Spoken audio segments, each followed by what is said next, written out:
नमस्कार दोस्तों। ओम नमः शिवाय, श्री शिवाय, नमस्तुभ्यम। हर हर महादेव। कैसे हैं आप सब? देखिए, आज का यह वीडियो बहुत ही खास होने वाला है। आप सभी लोग जानते हैं कि 19 अगस्त 2024 को सोमवार के दिन पूर्णिमा तिथि पड़ रही है। दोस्तों, इसी दिन किया जाने वाला पंडित जी द्वारा बताया गया एक हल्दी दीपक वाला उपाय आप लोगों को जरूर करना चाहिए, क्योंकि दोस्तों यह एक ऐसा उपाय है जो कि इस उपाय को करने के बाद दोस्तों आपको फिर कोई और उपाय को करने की जरूरत नहीं है, क्योंकि सबसे बड़ा और सबसे नया यह उपाय पंडित जी ने अपनी अभी की शिव पुराण की कथा में ही बताया है। मैं जिस उपाय को आज हम आपको बहुत अच्छे से समझाने वाले हैं, इस वीडियो को देखने के बाद इस उपाय को समझने के लिए आपको कोई और वीडियो को देखने की जरूरत नहीं पड़ेगी। तो चलिए दोस्तों, उपाय को शुरू करते हैं। देखिए, यह दिन इतना खास होता है, इतना महत्वपूर्ण होता है। देखा गया है कभी कभी बड़े बड़े पूजा पाठ अनुष्ठान से जो मनोकामना पूर्ण नहीं होते, 19 अगस्त 2024 यानी सोमवार के दिन एक छोटे से उपाय करने से ही आपकी मनोकामना पूर्ण हो जाती है। और बहुत सारे लोगों ने इस उपाय को किया भी है और उनको इस उपाय को करने का फल भी जरूर मिला है। अगर आप लोग भी इस उपाय को सोमवार के दिन करना चाहते हैं तो आप इस उपाय को पहले अच्छे से समझ लेना, सुन लेना, उसके बाद करना। आपको इस उपाय का फल जरूर मिलेगा। और इस उपाय को कर लेने से आपके घर में चाहे किसी भी प्रकार की दुख और समस्या क्यों ना चल रही हो, चाहे आपको उसका कारण भी नहीं पता है कि भाई यह समस्या किस कारण से चल रही है, उसका कुछ भी कारण हो सकता है, जैसे पितृदोष हो सकता है या किसी भी तरह का मंगल दोष भी हो सकता है, और भी बहुत तरह के दोष होते हैं, कुछ भी हो सकता है। पर आपको इस उपाय को करने के लिए अपने दोष को पता लगाने की भी जरूरत नहीं है। सोमवार के दिन आपको इस एक हल्दी के दीपक वाले उपाय को आप लोगों को कर लेना है। यह एक ऐसा उपाय है जिस उपाय को अगर किसी विशेष दिन पर किया जाए तो भाई उस विशेष दिन का जो है वह तो हमें मिलता ही मिलता है। पर हमने उस दिन पर इस हल्दी वाले उपाय को किया है तो हमें उससे भी बड़ा फल मिलता है, और फल बहुत जल्दी मिलता है, क्योंकि आप इस उपाय को बहुत ही बड़े और विशेष दिन पर कर रहे हो। क्योंकि दोस्तों 19 अगस्त 2024 यानी कि सोमवार के दिन पूर्णिमा का बहुत ही ज्यादा बड़ा महत्व होता है। इसीलिए दोस्तों आज की इस वीडियो में हम आप लोगों को एक हल्दी दीपक वाला उपाय समझाएंगे, जिस उपाय को करने से अगर आपकी किसी भी प्रकार की मनोकामना है, किसी भी प्रकार की परेशानी है, सबसे ज्यादा समस्याएं आपके जीवन में ही हैं। अगर आपको धन प्राप्ति नहीं हो पा रहा है, रुपए पैसे की आपके घर में लगातार दिक्कत परेशानियां चलती चली आ रही हैं, आपका व्यापार, आपकी नौकरी अगर अच्छे से नहीं चल रहे हैं, जिसकी वजह से घर में लगातार आर्थिक समस्याएं बनी रहती हैं, घर का कोई ना कोई सदस्य अगर बीमार रहता है, आपस में एक दूसरे से लड़ाई झगड़ा होता रहता है, किसी की अगर बनती नहीं है, तो पूज्य गुरुजी ने कहा है कि जब आपके जीवन में ऐसी परिस्थितियां आ जाएं कि आप एक एक रुपए खर्च करने से पहले कई कई बार सोचने लगे हो, आपको धन प्राप्ति अगर नहीं हो पा रहा, लेकिन उससे पहले जो भी मेरे भाई मेरी प्यारी बहनें आज चैनल पर पहली बार आए हैं या मेरी आवाज आज पहली बार सुन रहे हैं, अगर आप भी महादेव के सच्चे भक्त हैं तो वीडियो को लाइक और चैनल को सब्सक्राइब जरूर कर लें और कमेंट बॉक्स में लिखे हर हर महादेव देव। देखिए, सबसे पहले हम जान लेते हैं गुरुजी द्वारा बताए गए पहले उपाय के बारे में। देखो, इस उपाय के लिए आपको लेना है एक गोल बाती का दीपक। आप चाहें तो मिट्टी का ले सकते हैं या फिर घर से शुद्ध आटा मढ़कर उसका दीपक आप तैयार कर सकते हैं। इसके बाद आपको लेना है शुद्ध गाय का घी। अगर वह नहीं है तो कोई भी देसी घी इस्तेमाल कर सकते हैं, जिससे आपको दीपक प्रज्वलित करना है। देखो, अब यह सब सामग्री लेकर आपको जाना है प्रदोष काल में आपके घर पर तुलसी जी के घेरे के पास में। देखो, यह उपाय तो आपको अवश्य करना है। देखो, वहां पहुंचकर सबसे पहले वह दीपक आपको प्रज्वलित कर देना है और ओम नमः शिवाय का 11 बार जाप करना है। उसके बाद आपको अपने सीधे हाथ में थोड़ी हल्दी लेकर उस दीपक में अपना नाम और गोत्र बोलते हुए डाल देना है। उसके बाद भगवान भोलेनाथ से आपको प्रार्थना करना है कि हे भगवान भोलेनाथ, हमारी सभी दुख तकलीफों को दूर करो। हे महादेव, हमारे सब दुख कष्टों को खत्म करो। इस भावना से आपको यह उपाय करना है। अब हम बात करते हैं दूसरे उपाय की। देखो, इस उपाय के लिए आपको मात्र 2 लौंग लेनी होगी, यानी कि आपको लौंग का जोड़ा लेना है। 2 फूल वाली आपको लौंग लेनी है। लौंग का जोड़ा कहीं से भी खंडित नहीं होना चाहिए, इस बात का ध्यान रखें। इसी के साथ में आपको लेना होगा लाल चंदन का पाउडर। देखिए, यदि आपके पास लाल चंदन की लकड़ी है तो उसे घिसकर भी आप चंदन के रूप में प्रयोग कर सकते हैं। यदि पाउडर है तो उसका भी आप अपने उपाय के लिए प्रयोग कर सकते हैं। देखिए, चंदन जो है वह तेज का प्रतीक माना गया है और साथ ही साथ जीवन के अंधकार को दूर करने का प्रतीक माना गया है। अब इसी के साथ में आपको मात्र एक तांबे के पात्र के अंदर शुद्ध जल लेना होगा अपने घर से। अब दोस्तों, यह तीनों सामग्री लेकर के सीधे आपको पहुंच जाना होगा भगवान शिव के मंदिर में। देखिए, इसी के साथ में आपको एक गोल बाती का दीपक भी लेना होगा। दीपक आप मिट्टी का भी ले सकते हैं, शुद्ध आटा मड़कन कर सकते हैं और दीपक में आपको शुद्ध घी का प्रयोग करना है। लेकिन जैसे ही आप इन सभी सामग्रियों को मंदिर में लेकर के पहुंचेंगे, मंदिर में जैसे ही आप चौखट के वहां पर पहुंचेंगे तो मंदिर की चौखट के सीधे तरफ आप जो अपने साथ एक गोल बाती का दीपक लेकर के आए हैं उसे आपको सबसे पहले तो प्रज्वलित कर देना है। यानी कि जैसे ही आप मंदिर की चौखट के वहां पर प्रवेश करते हैं तो उसके सीधे तरफ आपको यह गोल बाती का दीपक प्रज्वलित कर देना है। अब देखिए, जैसे ही आप यह दीपक प्रज्वलित करेंगे तो आपकी जो भी मनोकामना है उससे आपको बोल देना है। आप इस दीपक को इस प्रकार से प्रज्वलित करने के बाद इन सभी सामग्रियों को आपको शिवलिंग के पास में लेकर पहुंच जाना है। अब देखिए दोस्तों, आपके पास जो एक तांबे के पात्र के अंदर शुद्ध जल है उसमें आपको केवल आधा लौटा जल ही भगवान शिव के शिवलिंग पर अर्पित करना है। आधा लौटा जल आपको उसी पत्र के अंदर बचा लेना है। अब दोस्तों, आपके पास जो 2 लौंग है यानी कि लौंग का जोधा है, उससे आपको अपना नाम और अपने गोत्र को बोलते हुए आपकी जो भी समस्या चल रही है, आपके जीवन में जो भी परेशानी उत्पन्न हो रही है, उन्हें आपको बोल देना है। और यह जो लोगों का जुड्ढा है, इसे आपको भगवान शिव के शिवलिंग पर अर्पित कर देना है।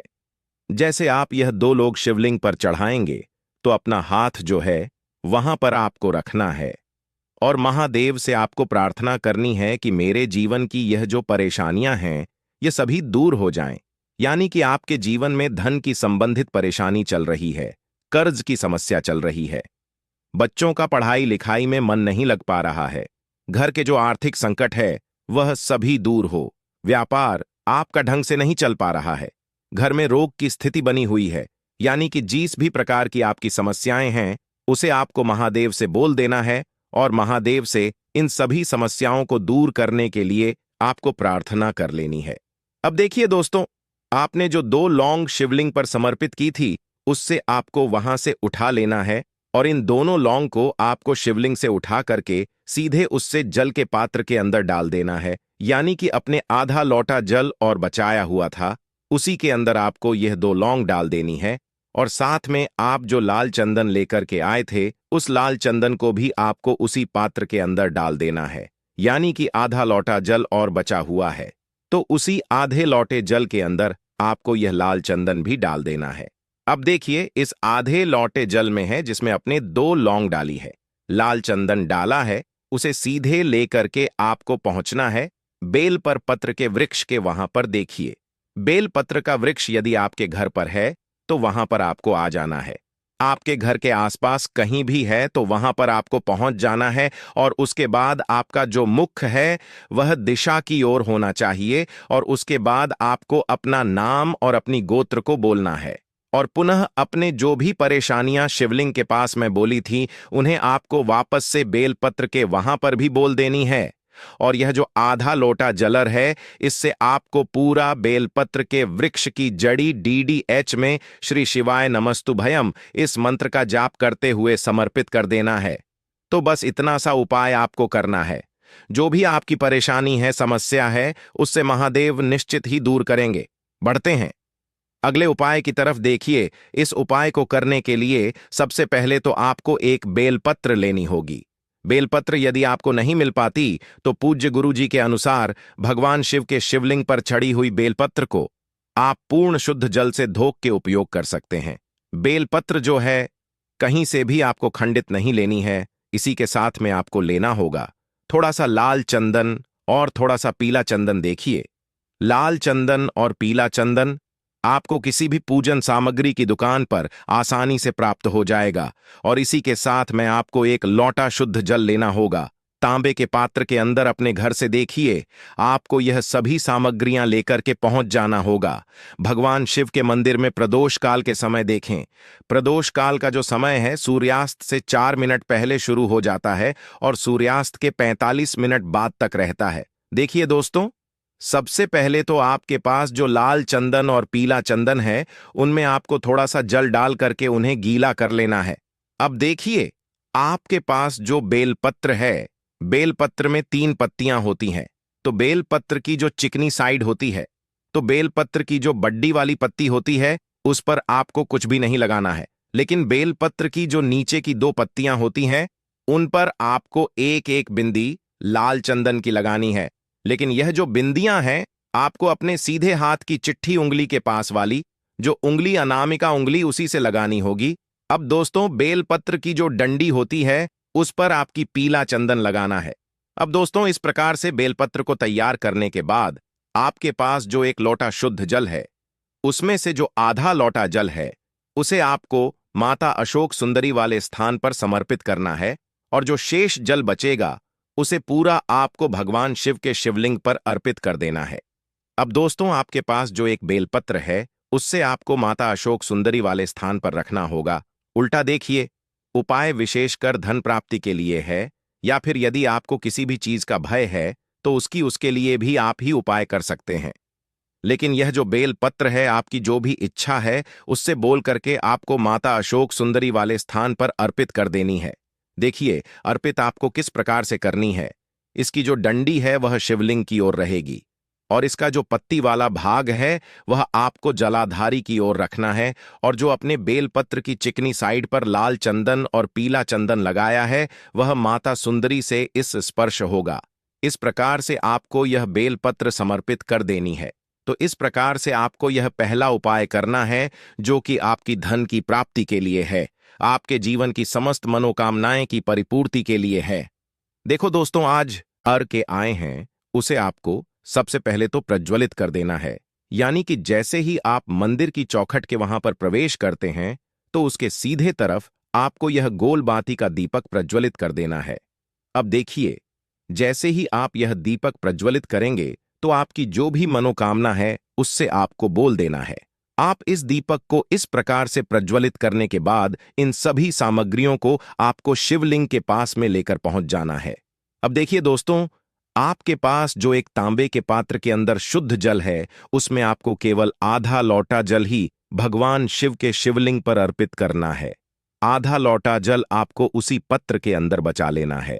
अब दोस्तों, आपके पास जो 2 लौंग है, यानी कि लौंग का जोधा है, उससे आपको अपना नाम और अपने गोत्र को बोलते हुए आपकी जो भी समस्या चल रही है, आपके जीवन में जो भी परेशानी उत्पन्न हो रही है, उन्हें आपको बोल देना है।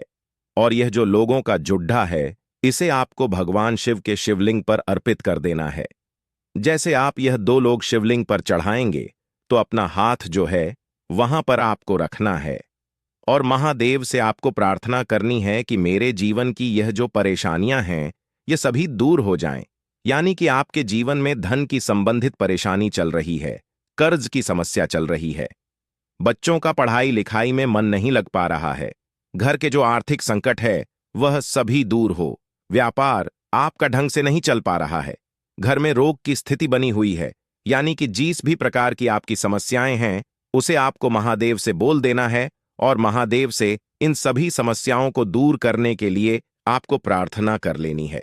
अब देखिए दोस्तों, आपने जो 2 लौंग शिवलिंग पर समर्पित की थी, उससे आपको वहां से उठा लेना है और इन दोनों लौंग को आपको शिवलिंग से उठा करके सीधे उससे जल के पात्र के अंदर डाल देना है। यानी कि अपने आधा लोटा जल और बचाया हुआ था, उसी के अंदर आपको यह 2 लौंग डाल देनी है। और साथ में आप जो लाल चंदन लेकर के आए थे, उस लाल चंदन को भी आपको उसी पात्र के अंदर डाल देना है। यानी कि आधा लोटा जल और बचा हुआ है, तो उसी आधे लोटे जल के अंदर आपको यह लाल चंदन भी डाल देना है। अब देखिए, इस आधे लोटे जल में है जिसमें अपने 2 लौंग डाली है, लाल चंदन डाला है, उसे सीधे लेकर के आपको पहुंचना है बेल पर पत्र के वृक्ष के वहां पर। देखिए, बेलपत्र का वृक्ष यदि आपके घर पर है तो वहां पर आपको आ जाना है। आपके घर के आसपास कहीं भी है तो वहां पर आपको पहुंच जाना है और उसके बाद आपका जो मुख है वह दिशा की ओर होना चाहिए और उसके बाद आपको अपना नाम और अपनी गोत्र को बोलना है और पुनः अपने जो भी परेशानियां शिवलिंग के पास में बोली थी उन्हें आपको वापस से बेलपत्र के वहां पर भी बोल देनी है। और यह जो आधा लोटा जलर है इससे आपको पूरा बेलपत्र के वृक्ष की जड़ी DDH में श्री शिवाय नमस्तुभयम इस मंत्र का जाप करते हुए समर्पित कर देना है। तो बस इतना सा उपाय आपको करना है। जो भी आपकी परेशानी है, समस्या है, उससे महादेव निश्चित ही दूर करेंगे। बढ़ते हैं अगले उपाय की तरफ। देखिए, इस उपाय को करने के लिए सबसे पहले तो आपको एक बेलपत्र लेनी होगी। बेलपत्र यदि आपको नहीं मिल पाती तो पूज्य गुरु जी के अनुसार भगवान शिव के शिवलिंग पर चढ़ी हुई बेलपत्र को आप पूर्ण शुद्ध जल से धोक के उपयोग कर सकते हैं। बेलपत्र जो है कहीं से भी आपको खंडित नहीं लेनी है। इसी के साथ में आपको लेना होगा थोड़ा सा लाल चंदन और थोड़ा सा पीला चंदन। देखिए, लाल चंदन और पीला चंदन आपको किसी भी पूजन सामग्री की दुकान पर आसानी से प्राप्त हो जाएगा। और इसी के साथ में आपको एक लोटा शुद्ध जल लेना होगा तांबे के पात्र के अंदर अपने घर से। देखिए, आपको यह सभी सामग्रियां लेकर के पहुंच जाना होगा भगवान शिव के मंदिर में। प्रदोष काल के समय देखें, प्रदोष काल का जो समय है सूर्यास्त से 4 मिनट पहले शुरू हो जाता है और सूर्यास्त के 45 मिनट बाद तक रहता है। देखिए दोस्तों, सबसे पहले तो आपके पास जो लाल चंदन और पीला चंदन है उनमें आपको थोड़ा सा जल डाल करके उन्हें गीला कर लेना है। अब देखिए, आपके पास जो बेलपत्र है, बेलपत्र में 3 पत्तियां होती हैं। तो बेलपत्र की जो चिकनी साइड होती है, तो बेलपत्र की जो बड्डी वाली पत्ती होती है उस पर आपको कुछ भी नहीं लगाना है। लेकिन बेलपत्र की जो नीचे की 2 पत्तियां होती हैं उन पर आपको एक एक बिंदी लाल चंदन की लगानी है। लेकिन यह जो बिंदियां हैं आपको अपने सीधे हाथ की चिट्ठी उंगली के पास वाली जो उंगली अनामिका उंगली उसी से लगानी होगी। अब दोस्तों, बेलपत्र की जो डंडी होती है उस पर आपकी पीला चंदन लगाना है। अब दोस्तों, इस प्रकार से बेलपत्र को तैयार करने के बाद आपके पास जो एक लोटा शुद्ध जल है उसमें से जो आधा लोटा जल है उसे आपको माता अशोक सुंदरी वाले स्थान पर समर्पित करना है और जो शेष जल बचेगा उसे पूरा आपको भगवान शिव के शिवलिंग पर अर्पित कर देना है। अब दोस्तों, आपके पास जो एक बेलपत्र है उससे आपको माता अशोक सुंदरी वाले स्थान पर रखना होगा। उल्टा देखिए, उपाय विशेषकर धन प्राप्ति के लिए है या फिर यदि आपको किसी भी चीज का भय है तो उसके लिए भी आप ही उपाय कर सकते हैं। लेकिन यह जो बेलपत्र है आपकी जो भी इच्छा है उससे बोल करके आपको माता अशोक सुंदरी वाले स्थान पर अर्पित कर देनी है। देखिए, अर्पित आपको किस प्रकार से करनी है। इसकी जो डंडी है वह शिवलिंग की ओर रहेगी और इसका जो पत्ती वाला भाग है वह आपको जलाधारी की ओर रखना है और जो अपने बेलपत्र की चिकनी साइड पर लाल चंदन और पीला चंदन लगाया है वह माता सुंदरी से इस स्पर्श होगा। इस प्रकार से आपको यह बेलपत्र समर्पित कर देनी है। तो इस प्रकार से आपको यह पहला उपाय करना है जो कि आपकी धन की प्राप्ति के लिए है, आपके जीवन की समस्त मनोकामनाएं की परिपूर्ति के लिए है। देखो दोस्तों, आज के इस वीडियो में हमने आपको सोमवार के दिन किए जाने वाले 3 बहुत ही सुंदर से उपाय बताए हैं। इनमें से जो भी उपाय आपके लिए उचित है, सरल है, उसे आप कर सकते हैं। यदि उपाय से जुड़ा आपके मन में किसी भी प्रकार का सवाल है तो कमेंट बॉक्स में पूछ लें। उपाय को करते समय कोई भी गलती ना करें। अगर आपको हमारी वीडियो पसंद आए तो हमारे चैनल को सब्सक्राइब जरूर करें। हर हर महादेव। ओम नमः शिवाय।